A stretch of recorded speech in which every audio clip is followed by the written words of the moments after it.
പ്രോക്കുലിൻ്റെ പുതിയൊരു വീഡിയോയിലേക്ക് എല്ലാവർക്കും സ്വാഗതം. ഇന്ന് നമ്മൾ ഉണ്ടാക്കുന്ന ഒരു ഉത്തരേന്ത്യൻ ഉരുളക്കിഴങ്ങ് കറിയാണ്, ആലു കറി. ഈ ആലു കറിയുടെ പ്രത്യേകത എന്താണെന്ന് വെച്ചാൽ നമ്മളതിനകത്ത് ഉള്ളിയോ അല്ലെങ്കിൽ വെളുത്തുള്ളിയോ ഇതൊന്നും യൂസ് ചെയ്യുന്നില്ല. ഇതൊന്നും യൂസ് ചെയ്യാതെ എങ്ങനെ ഉണ്ടാക്കും നോക്കാം. നമുക്കത് എങ്ങനെയാണ് ഉണ്ടാക്കുന്നതെന്ന് പെട്ടെന്ന് ഉണ്ടാക്കിയെടുക്കാൻ പറ്റുന്ന എന്നാൽ നല്ല ടേസ്റ്റ് ഉള്ളതുമായിട്ടുള്ള ഒരു ഉരുളക്കിഴങ്ങ് കറി നോക്കാം. നമുക്കതെങ്ങനെയാണ് ഉണ്ടാക്കുന്നത്. വീഡിയോയിലേക്ക് പോയാലോ. നമ്മൾ ആലു കറിക്ക് വേണ്ടി ഉരുളക്കിഴങ്ങ് കറിക്ക് ഉരുളക്കിഴങ്ങാണല്ലോ വേണ്ടത്. പിന്നെ നമ്മൾ ഉപയോഗിച്ചൊരു 3 തക്കാളി, കുറച്ച് പച്ചമുളക്, ഇഞ്ചി, ചെറിയ കഷ്ണം ഇഞ്ചി, ഇത്രയും കൊണ്ടാണ് നമ്മളിന്ന് ഉരുളക്കിഴങ്ങ് കറി, നോർത്ത് ഇന്ത്യൻ ഉരുളക്കിഴങ്ങ് കറി ഉണ്ടാക്കാൻ പോകുന്നത്. ആദ്യം ഉരുളക്കിഴങ്ങ് കഴുകി കുക്കറിലിട്ട് ഒരു 3 വിസിൽ വരുന്നിടം വരെ നമ്മളത് വേവിക്കുക. വേവിച്ച് കഴിഞ്ഞ് കഴിയുമ്പോൾ നമ്മളൊന്ന് തൊട്ട് നോക്കുക. നമുക്കറിയാൻ പറ്റും ചെറുതായിട്ടൊന്ന് കുഴിഞ്ഞു പോണ രീതി. അതിനർത്ഥം നമ്മളത് വെന്തു എന്നുള്ളതാണ്. അതൊരു നമ്മളൊരു പ്ലേറ്റിലേക്ക് മാറ്റുന്നു. ചൂടാണ്, സൂക്ഷിക്കണം, അല്ലെങ്കിൽ പിന്നെ കുറേ സമയം എടുക്കും. അപ്പോൾ അതുവരെ നമുക്ക് വെയിറ്റ് ചെയ്യാൻ പറ്റാത്തത് കൊണ്ട് നമ്മൾ ഇച്ചിരി ചൂടോടുകൂടിയൊക്കെ നമ്മൾ പാചകം ചെയ്യുമ്പോൾ കുറച്ചൊരു ചൂടൊക്കെ നമുക്ക് പറ്റും. കാരണം എന്താണെന്ന് വെച്ചിട്ടുണ്ടെങ്കിൽ നമ്മളിത് സ്ഥിരം പരിപാടിയാണല്ലോ. അപ്പോൾ അതുകൊണ്ട് അത് കഴിഞ്ഞതിന് ശേഷം നമ്മൾ ഇത്തിരി പച്ചവെള്ളത്തിലൊക്കെ ഇട്ട് കഴിഞ്ഞാൽ പെട്ടെന്ന് അങ്ങ് ആയിക്കോളും കേട്ടോ. ഞാൻ ആ പണിക്കൊന്നും നിൽക്കാത്തത് കൊണ്ടാണ് ഉരുളക്കിഴങ്ങിൻ്റെ തൊലിയൊക്കെ പൊളിച്ച് കളയുക. ശരിക്കും പറഞ്ഞു കഴിഞ്ഞാൽ ചോദിക്കുന്ന പിന്നെ ഈ ഉരുളക്കിഴങ്ങ് ആദ്യം കഴുകി അതിൻ്റെ തൊലിയൊക്കെ കളഞ്ഞിട്ട് അങ്ങ് വേവിച്ചു കൂടെയെന്ന്. പക്ഷേ അതിനും ഇതിനും ടേസ്റ്റ് എൻ്റയർലി ഡിഫറെൻറ്റാണ്. അത് നമുക്കത് കഴിച്ചിട്ടുള്ളവർക്കേ അറിയാൻ പറ്റുള്ളൂ. നമുക്ക് തോന്നും അതങ്ങനെ ചെയ്യല്ലേ, പക്ഷേ ഇങ്ങനെ ചെയ്യുന്നതിന് ആ ഒരു ടേസ്റ്റ് എന്ന് വെച്ചിട്ടുണ്ടെങ്കിൽ ശരിക്കും വ്യത്യാസമുള്ളതാണ്. അതുകൊണ്ടാണ് ഞാൻ പറഞ്ഞത് നിങ്ങളൊരു പ്രാവശ്യം ഇതുപോലെ ഒന്ന് ചെയ്ത് നോക്കണമെന്ന് പറയാനുള്ള കാരണം. നമ്മൾ പറയണേലല്ലോ, നമ്മൾ ചെയ്ത് നോക്കുമ്പോഴാണല്ലോ നമുക്ക് അറിയാൻ പറ്റുന്നത്. അപ്പോൾ 3 ഉരുളക്കിഴങ്ങും നമ്മൾ തൊലി കളഞ്ഞ് എടുത്ത് മാറ്റി വെച്ചു. അത് കഴിഞ്ഞതിന് ശേഷം നമ്മൾ ഇതിനകത്ത് നോക്കണം കേട്ടോ, അതിനകത്ത് ശരിക്കും അതിനകത്ത് തൊലികളൊക്കെ പോയിട്ടില്ല. കാരണം ഇതിനകത്ത് മണ്ണും അതും ഇതൊക്കെ ഉണ്ടാവും. അപ്പോൾ അതൊക്കെ ശരിക്കും നോക്കണം. അത് കഴിഞ്ഞതിന് ശേഷം അത് കട്ട് ചെയ്ത് ചെറിയ ചെറിയ കഷ്ണങ്ങളായിട്ട് നമ്മൾ ശരിക്കും ഉടച്ചൊക്കെ ചേർക്കും. അപ്പോൾ അതുകൊണ്ട് അത്ര വലിയ ഭംഗിയൊന്നും നോക്കണ്ട. നമുക്ക് പറ്റുന്ന രീതിയിൽ നമ്മളത് മുറിച്ച് തണ്ടം മുണ്ടം ആക്കി കീറി ഇട്ടിട്ടുണ്ട്.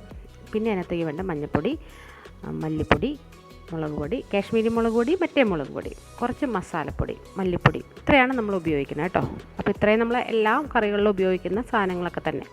പിന്നെ നമ്മൾ ചെറിയ ജാർ എടുത്ത് വെച്ച് തക്കാളി നന്നായിട്ട് അരിഞ്ഞ് അതിൻ്റെ ഉള്ളിലേക്ക് ചേർത്തു. കാരണം ഇതാണ് നമ്മുടെ എന്താ പറയുക ഇതിനകത്ത് ചേർക്കുന്ന സൈഡ് തക്കാളി വെറുതെ ചേർക്കണേക്കാളും ഒക്കെ നല്ലത് ഇതുപോലെ. ഈ കറിക്ക് എപ്പോഴും നമ്മൾ വെറുതെ ചേർക്കില്ല, അരിഞ്ഞ് ചേർക്കില്ല. ഇത് നന്നായിട്ട് അരച്ചാണ് ഇതിനകത്ത് ചേർക്കുന്നത്. ഉള്ളി തൊടുന്നില്ല, ഞാൻ ആദ്യമേ തന്നെ പറഞ്ഞു. ഉള്ളി എന്ന് പറഞ്ഞ സാധനം, ഉള്ളിയോ വെളുത്തുള്ളിയോ നമ്മൾ ഇതിനകത്ത് തൊടുന്നില്ല എന്ന് ഞാൻ ആദ്യമേ തന്നെ പറഞ്ഞു കേട്ടോ. അപ്പോഴും ഞാൻ പറയുകയാണ്, 3 മുളക് ഞാൻ എടുത്തിട്ടുണ്ട്. കാരണം ഇവിടെ ആൾക്കാർക്കൊക്കെ ഇത്തിരി എരിവൊക്കെ വേണ്ട ആൾക്കാരാണ്. അപ്പോൾ അതുകൊണ്ട് 3 മുളകും ഇട്ടു. എന്നിട്ട് ഇത് നന്നായിട്ടൊന്ന് അടിച്ചെടുക്കണം. നന്നായിട്ട് മിക്സിയിലിട്ട് നന്നായിട്ട് അടിച്ചെടുക്കണം. കാരണം നല്ല അതിന് തൊട്ടും വലിയ തരികളൊന്നും പാടില്ല. അത് ഈ തക്കാളിയൊക്കെ അടിക്കുമ്പോൾ ഒന്ന് ശ്രദ്ധിച്ചാൽ കേട്ടോ. ഇത്തിരി ഒരു പണിയാണ് ഇത് അടിച്ചെടുക്കുക എന്നുള്ളത്. അത് നമ്മളൊരു പാത്രത്തിലേക്ക് എടുത്ത് മാറ്റി വെച്ചിട്ടുണ്ട്.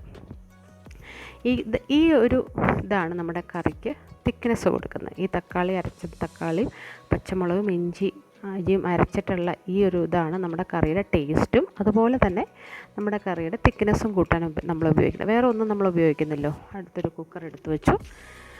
അതിനുശേഷം കുക്കിംഗ് ഓയിൽ.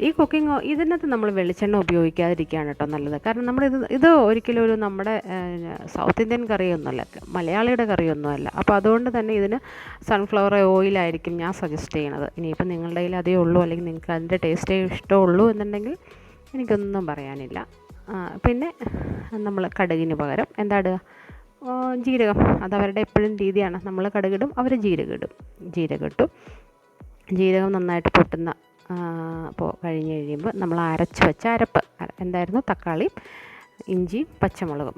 അത് നന്നായിട്ട് വഴറ്റിയെടുക്കുക എന്ന് പറയുമ്പോൾ ശരിക്കും എണ്ണ തെളിയണോടം വരെ വഴറ്റിയെടുക്കണം. അതാണ് ഇതിൻ്റെ കണക്ക്. എണ്ണ തെളിഞ്ഞ് കഴിഞ്ഞപ്പോൾ കുറച്ച് മഞ്ഞൾപ്പൊടി ചേർത്തു, കാശ്മീരി മുളക് പൊടി, പിന്നെ മല്ലിപ്പൊടി, 2 മഞ്ഞൾപ്പൊടി, ഒരു മഞ്ഞൾപ്പൊടി, 2 മുളക് പൊടി, കാശ്മീരി മുളക് പൊടി, നോർമൽ മുളക് പൊടി, മല്ലിപ്പൊടി, ഇത് 3-4 ഐറ്റവും കൂടെ ചേർത്ത് അതും നന്നായിട്ട് ഇളക്കി അതിനകത്തും നിന്നും പതുക്കെ എണ്ണ വറ്റണോടം വരെ ശേഷം നമ്മൾ ആ അരിഞ്ഞു വെച്ച ഉരുളക്കിഴങ്ങ് പിന്നെയും ആ കുക്കറിലേക്ക് ഇട്ട് നന്നായിട്ട് ഇളക്കി കൊടുത്തു. കാരണം വേറെ നമ്മൾ ഇൻഗ്രീഡിയൻസ് ഒന്നും ഞാൻ ചേർത്തിട്ടില്ല, ഇത്രയേ ഉള്ളൂ. പിന്നെ നമ്മൾ എടുത്തു വെച്ച ഗരം മസാല അതും കൂടി ചേർത്തു. അതോടുകൂടി ഇതിനകത്ത് മസാലാസ് ഐറ്റംസ് എല്ലാം തീർന്നു. ഗരം മസാല ഇട്ടതിൻ്റെ രീതിയിൽ അതും ഒന്നുകൂടി ഇളക്കി കൊടുത്തു. ഇളക്കി കൊടുത്തതിന് ശേഷം എന്ത് ചെയ്തെന്ന് വെച്ചിട്ടുണ്ടെങ്കിൽ നമ്മൾ തിളച്ച വെള്ളം, നമ്മളൊരു കുറച്ച് ഉപ്പ് ഇട്ടു കേട്ടോ. അയ്യോ മറന്നുപോയി, ഉപ്പിടാതെ പിന്നെ എന്ത് ടേസ്റ്റ്. ഉപ്പിട്ടു, ആ കറിക്ക് വേണ്ട ടേസ്റ്റ്. അതിനൊക്കെ നമ്മൾ ടീസ്പൂണെന്നോ അല്ലെങ്കിൽ ഇത്രയെന്നൊന്നും പറയാൻ പറ്റാത്തതുകൊണ്ടാണ് കേട്ടോ. വെള്ളം തിളപ്പിച്ചു, വെള്ളം നന്നായിട്ട് തിളച്ച് കഴിയുമ്പോൾ തണുത്ത വെള്ളം ഒഴിക്കാതിരിക്കുക, അതായിരിക്കും നല്ലത്. ഇനി അടുത്തൊരു സാധനം എന്താണ് പറയുക, കസൂരി മേത്തി, നമ്മുടെ ഉലുവയുടെ ഇല പൊടിച്ചത്. ഇത് ഞാൻ ഒരു പ്രാവശ്യത്തിന് മുമ്പ് ഞാൻ ഇതിനെക്കുറിച്ച് പറഞ്ഞിട്ടുണ്ട്. ഇത് ഭയങ്കര ടേസ്റ്റ് കിട്ടണതാണ്, ഭയങ്കര മണമാണ്. നമ്മൾ ഉണ്ടാക്കുമ്പോൾ അതിൻ്റെ സ്മെല്ലേ സഹിക്കാൻ പറ്റില്ല, അത്രയ്ക്ക് നല്ല മണമാണ് കേട്ടോ ഇതിന്. തിളച്ച വെള്ളം നമ്മൾ ഇതിനകത്തേക്ക് ഒഴിക്കുന്നു. അതിനുശേഷം എല്ലായിടത്തും നന്നായിട്ട്, അപ്പോൾ ഈ സമയത്തൊക്കെ നമ്മുടെ വെള്ളത്തിൻ്റെ തോതൊക്കെ നമ്മൾ ക്രമീകരിക്കുക. എങ്ങനെ വേണം, ഡ്രൈ ആയിട്ട് കൂടുതൽ വേണോ അതോ ചാറ് വേണോ. ഞാനിത് ഉപയോഗിക്കുന്നത് പൂരിക്കുള്ള കറിയാണ്, അപ്പോൾ ഒരുപാട് ഡ്രൈ ആവാനും പാടില്ല, എന്നാൽ ഒരുപാട് വെള്ളം ആവാനും പാടില്ല. എന്നിട്ട് നമ്മൾ പിന്നെ അടച്ചു വയ്ക്കുക. അതിനുശേഷം ഒരു വിസിൽ വരണോടം വരെ നമ്മളത് വെയിറ്റ് ചെയ്തു. ഒരു വിസിലങ്ങനെ വന്നു കഴിഞ്ഞപ്പോൾ ഇത്രയും തിക്കായി, നോക്കൂ എത്ര തിക്കായിന്ന്.